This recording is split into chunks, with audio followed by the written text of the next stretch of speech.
आपण golden temple म्हटलं की पंजाब आठवतं, पण तामिळनाडूमध्ये ही एक गोल्डन टेम्पल आहे. मी इथे गेलो, अनुभव खूप सुंदर होता, पण काही गोष्टी मला थोड्या विचित्र वाटल्या आणि त्याबद्दल आज मी तुम्हाला सांगणार आहे. नमस्कार मित्रांनो, नुकताच मी तामिळनाडूच्या वेल्लोर इथल्या श्रीपुरम सुवर्ण मंदिराला भेट दिली.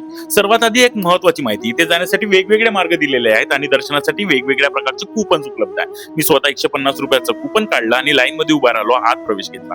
आणखी एक गोष्ट, मंदिराच्या परिसरात मोबाईल नेण्यास सक्त मनाई आहे, नाहीतर इतकं सुंदर मंदिर मी तुम्हाला नक्की दाखवलं असतं. हे मंदिर ना श्री नारायण पीठ मध्ये बांधलेलं आहे आणि सुमारे 15,000 किलो सोन्याचा वापर इथे झालेला आहे आणि शक्ती अम्मा यांच्या मार्गदर्शनाखाली हे एक जागतिक आध्यात्मिक केंद्र बनलं आहे. दर्शन घेताना जो शांतता, समाधान अनुभवायला मिळतो ना, तो शब्द सांगणं कठीण आहे. देवी लक्ष्मीची मूर्ती पाहून तर मन अगदी तृप्त होतं. बरं, कोणतीही संस्था चालवण्यासाठी पैसा लागतोच, म्हणून इथे दर्शन कूपन, व्हीआयपी पूजा, वेगवेगळ्या सुविधा अशा गोष्टी आहेत.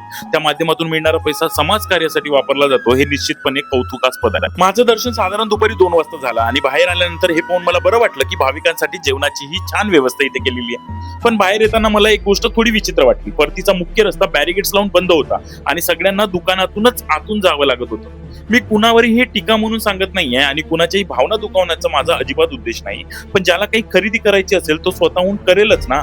अशा प्रकारे सगळ्यांना तिथून नेणं मला थोडंसं अस्वस्थ करणारं वाटलं. मला कोणी काही खरेदी करायला जबरदस्ती करत नव्हतं, पण या रचनेमुळे असं वाटलं की या शांततेतून ना थेट आपण व्यवहारात ढकललेले जात आहोत आणि तो बदल थोडासा अस्वस्थ करणारा होता. संस्था चालवायला पैसा लागतो हे मला मान्य आहे, पण श्रद्धा आणि व्यवहार यामधला तो बारीक समतोल ना खूप महत्वाचा वाटतो.